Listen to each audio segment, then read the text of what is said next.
Good afternoon. I want to start by thanking the House committees for working hard this week to advance critical components of the economic plan that I put before the Congress. I know we still have a long way to go, but I'm confident the Congress will deliver to my desk both the bipartisan physical infrastructure plan and the Build Back Better plan that I have proposed. And I've said many times before, I believe we're at an inflection point in this country. One of those moments where the decisions we're about to make can literally change the trajectory of our nation for years and possibly decades to come. Each inflection point in this nation's history represents a fundamental choice. I believe that America at this moment is facing such a choice. And the choice is this: are we going to continue with an economy where the overwhelming share of the benefits go to big corporations and the very wealthy? Or are we going to take this moment right now to set this country on a new path, one that invests in this nation, creates real sustained economic growth, and that benefits everyone, including working people and middle-class folks? That's something we haven't realized in this country for decades. The data is absolutely clear. Over the past 40 years, the wealthy have gotten wealthier, and too many corporations have lost their sense of responsibility to their workers, their communities, and the country. Just look at the facts. CEOs used to make about 20 times the average worker in the company that they ran. Today, they make more than 350 times what the average worker in their corporation makes. Since the pandemic began, billionaires have seen their wealth go up by $1.8 trillion. That is, everyone was a billionaire before the pandemic began. The total accumulated wealth beyond the billions they already had has gone up by $1.8 trillion. Simply not fair. And how is it possible that 55 of the largest corporations in this country paid $0 in federal income taxes? They made over $40 billion in the year 2020, and they paid zero. Think about that. $0 in federal taxes on $40 billion in profits. How is it possible that the wealthiest billionaires in the country can entirely escape paying income tax on what they've made? How is it possible for millionaires and billionaires that can pay a lower rate of tax than teachers, firefighters, or law enforcement officers? Here's the simple truth. For a long time, this economy has worked great for those at the very top, while ordinary, hardworking Americans, the people who built this country, have been basically cut out of the deal. And I've said this from the time I announced I was going to run. I believe this is a moment of potentially great change. This is our moment to deal working people back into the economy. This is our moment to prove the American people that their government works for them, not just for the big corporations and those at the very top. When I was sworn in as president, the nation was struggling to pull out of the worst economic crisis since the Great Depression. Job growth was anemic, with just over 60,000 new jobs per month in the 3 months before I was sworn in. Then we went to work and passed the American Rescue Plan back in March. And it worked. It's still working. Over the last 3 months, we've been creating on average 750,000 new jobs per month. Our economy is growing at the fastest rate we've seen in nearly 40 years. Our recovery is unique in the world.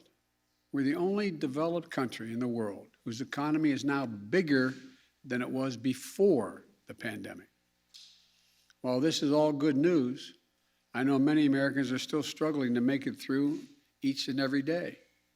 For too many, it's harder and harder to pay the bills: food, gas, rent, health care. I get it. We still have a long way to go to get the economy where it needs to be. As I've said for a long time, coming out of this economic crisis as deep as the one we're in was never going to be easy, but we're doing it, and we can continue to do it. COVID, supply chain issues, bad actors seeking to profit off the pandemic are all contributing to the challenges we're facing. That's why I've made getting COVID under control my top priority from my first day as president. Everything from our public health to our economy depends on this. We've made enormous progress against the virus through the summer, and now we put ourselves in a strong position to battle this Delta variant. That's why the actions I proposed on vaccines last week are so critical. From requiring federal workers to get vaccinated, requiring healthcare workers to be vaccinated, requiring employers with over 100 employees to institute vaccine and/or test protocols, calling on for them to be able to know what their employees are doing before they walk through the door, calling for vaccine or test requirements to enter big venues, and a whole series of steps I propose to protect our kids in schools. Wall Street firms have analyzed the impact of these plans, and they're projecting that these new requirements will help 12 million more Americans get vaccinated, which will help more businesses stay open and more Americans back to work. The data shows that the overwhelming majority of Americans agree with my proposal. There's no surprise, given that 76% of American adults have already gotten at least one shot. But we're facing a lot of pushback, especially from some of the Republican governors. The governors of Florida and Texas are doing everything they can to undermine the life-saving requirements that I proposed. And some of the same governors attacking me are in states with the strictest vaccine mandates for children attending school in the entire country. For example, in Mississippi, children are required to be vaccinated against measles, mumps, rubella, chickenpox, hepatitis B, polio, tetanus, and more. These are state requirements. But in the midst of a pandemic that has already taken over 660,000 lives, I propose a requirement for COVID vaccines, and the governor of that state calls it, quote, a tyrannical type move? A tyrannical type move? This is the worst kind of politics, because it's putting the lives of citizens of their states, especially children, at risk, and I refuse to give in to it. These policies are what the science tells us we need to do. They're going to save lives. They'll protect our economic recovery as well and allow the economy to continue to grow. We're also going after the bad actors and pandemic profiteers in our economy. There's lots of evidence that gas prices should be going down, but they haven't. We're taking a close look at that. Taxpayers in this country also have paid for extraordinary effort to keep our country going over the past year or so. Unlike the last administration, which resisted oversight and allowed taxpayers to be victimized by fraud, we're working hard to protect vulnerable Americans from having their identity stolen. As a consequence, their unemployment checks stolen as well. And we're going to offer we're going to go after organized criminals that defraud America or misuse COVID funds. Look, we're also taking a closer look at places in our economy where fewer and fewer corporate giants are controlling more and more of the marketplace in the areas they work. Just look at agriculture and the food industry. A very small number of giant corporations now dominate the market, which gives them the ability to drive up prices because they face so little competition. As we work to build healthier competition in our economy and crack down on bad actors, the American Rescue Plan, which we passed in March, is still working to give hardworking Americans, hardworking people, some relief. One of the best examples of that relief is the expansion of the child tax credit, which in effect is essentially a historic tax cut for families with children. Just yesterday, 39 million working moms and dads got their direct payment. That money is going to help cover groceries, the mortgage, new pairs of shoes, all the things that kids need. It's a tax cut for working families. So, we're working to provide as much relief as we can right now to American families, but here's the truth. Yes, the pandemic has caused a lot of economic problems in the country, but the fact is our economy faced challenges long before this pandemic struck. Working people were struggling to make it long before the pandemic arrived. Big corporations and the very wealthy were doing very well before the pandemic. That's why I've said, starting back in my campaign for president, that it's not enough to just build back. We have to build back better than before. And that's how it all begins. Big corporations and the super wealthy have to start paying their fair share of taxes. It's long overdue. I'm not out to punish anyone. I'm a capitalist. If you can make $1 million or $1 billion, that's great. God bless you. All I'm asking is you pay your fair share. Pay your fair share, just like middle-class folks do. But that isn't happening now. Today in this country right now, the top 1%, for example, evade an estimated $160 billion in taxes that they owe each year. Not new taxes, taxes that they owe. And the way it works is this. If you're a typical American, like I suspect most of the press people sitting in front of me here, you pay your taxes. Why? Because you get a W-2 form. It comes in the mail every year. The IRS gets that information as well. Your taxes get deducted from your paycheck, and you pay what is owed beyond that. That's why 99% of working people pay the taxes they owe. But that's not how it works for people with tens of millions of dollars. They play by a different set of rules, and they're often not employees themselves. So the IRS can't see what they make and can't tell if they're cheating. That's how many of the top 1% get away with paying virtually nothing. It's estimated by serious economists that that number is about $160 billion collectively owed each year that doesn't get paid. It's not an even playing field. My plan would help solve that. For example, it would give the IRS the resources it needs to keep up with the lawyers and accountants and the super wealthy. It would ask just for 2 pieces of information from the banks of these folks, the amounts that come into their bank accounts and what amounts go out of their bank accounts, so that the wealthy can no longer hide what they're making, and they can finally begin to pay their fair share of what they owe. That isn't about raising their taxes. It's about the super wealthy finally beginning to pay what they owe, what the existing tax code calls for. Just like hardworking Americans do all over this country every tax day. Look, and like I said just a few minutes ago, 55 of the most profitable corporations in America paid 0 in federal income taxes on what amounted to $40 billion in profit. Not a penny. That's not right. My economic plan will change that. Not punish anybody, just make them pay their fair share. But my Republican friends in Congress don't want to change the law. So what are they doing? They're attacking me and my plan, which is fine. But if you're going to have a debate, let's have an honest debate. My Republican friends are attacking my plan, saying it's big spending. Let me remind you, these are the same folks who just 4 years ago passed the Trump tax cut, totaling almost $2 trillion in tax cuts, a giant giveaway to the largest corporations in the top 1%. And listen to this, almost none of that $2 trillion tax cut was paid for. It just ballooned the federal deficit.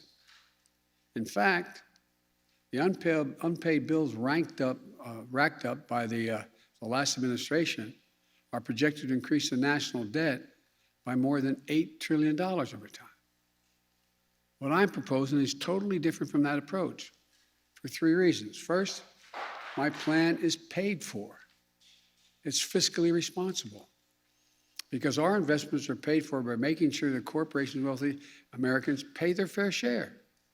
Second, we're not going to raise taxes on anyone making under $400,000. That's a lot of money.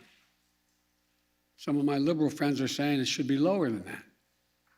But only corporations and people making over $400,000 a year are going to pay any additional tax.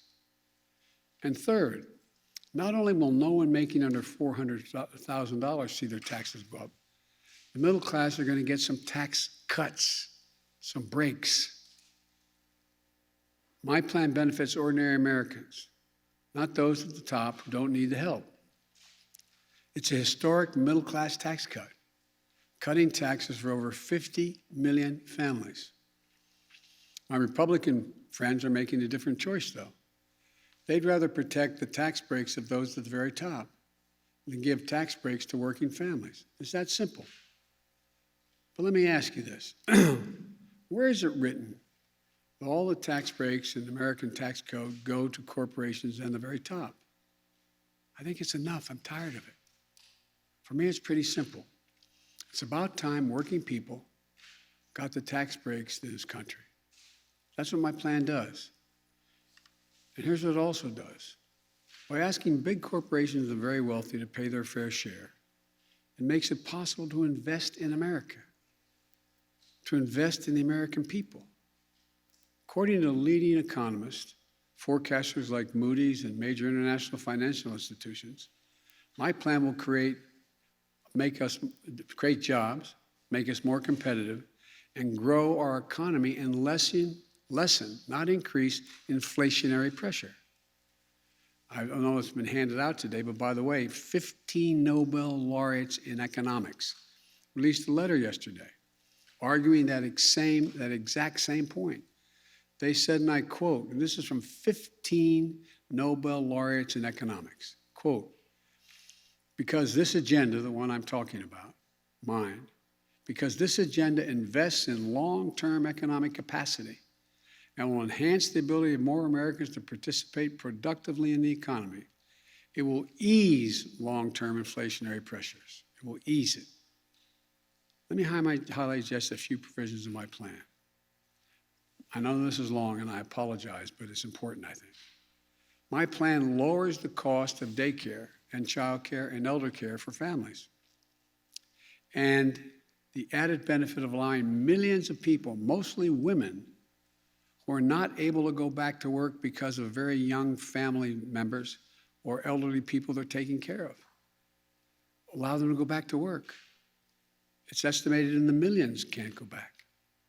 It lowers health care premiums for millions of families. It lowers prescription drug costs by giving Medicare the power to negotiate lower drug prices. And it strengthens Medicare by adding dental, vision, and hearing coverage if you're on Medicare. It also extends a tax cut for families with kids that we passed in the American Rescue Plan in March.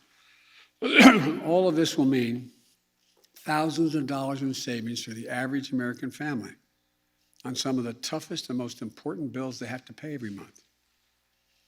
My Republican friends talk a lot about inflation, but if you want to talk about actually lowering the cost of living for people in this country, my plan does just that. By strengthening the capacity of our economy, it will also reduce inflationary pressures over the long run. Here's something else my plan does. It confronts the crisis of extreme weather events that we're seeing all around us and around the world, but just here in America. We see it everywhere. We know it's real. In just the past few weeks, and there's more to come, I've seen the destruction of hurricanes in Louisiana, where winds got up to gusts to 179 miles an hour. A deadly toll from flooding in New York, where 20 inches of rain, in New Jersey, more than 11 inches of rain in some areas. More than 5 million acres of our lands and communities have burned to the ground in wildfires just this year alone. That's more than the size of the entire state of New Jersey burned to the ground. When I was out in California, I flew over some of these areas. In addition, there's a severe drought in the West and the Midwest. There's a blinking code red out there for the nation. We can't wait to act. Extreme weather, just last year, cost the American public $99 billion in damage. $99 billion in damage last year. And unfortunately, we're likely to break that record this year. And the evidence is overwhelming that every dollar we invest in resilience saves $6 down the road when the next fire doesn't spread as widely or the power station holds up against a storm. We need to rebuild with resilience in mind, so roads are built higher, levees are made more stronger, transmission lines are better protected, and so much more. You know, I hope we're past debating climate change in this country. Now we have to act, and we have to act fast. And my plan does that. Let me end with this. This pandemic has been god-awful for so many reasons. The lost lives, as I said, over 660,000. The jobs, the businesses lost, the lost time in school for our kids. But it does present us with an opportunity. We can build an economy that gives working people a fair shot this time. We can restore some sanity and fairness to our tax code. We can make the investments that we know are long overdue in this nation. That's exactly what my bipartisan infrastructure plan does. I should say our bipartisan infrastructure plan does. Investments in roads, bridges, highways, clean water in every home and every school, universal broadband, quality, affordable places for families to live. And we can invest in our people, giving our families a little help with their toughest expenses, like daycare, childcare, elder care, prescription drugs, health care, preparing our young people to compete against any country in the world with preschool and community college. We can confront this crisis of extreme weather and climate change and not only protect our communities, but create new opportunities, new industries, and new jobs. In short, this is an opportunity to be the nation we know we can be. A nation where all of us, not just those at the top, are getting to share the benefits of a growing economy in the years ahead. Let's not squander this moment trying to preserve an economy that hasn't worked too well for Americans for a long time. Let's not look backward, just trying to rebuild what we had. Let's look forward together as one America, not to build back, but to build back better. Thank you all very much. God bless you all. May God protect our troops. Thank you.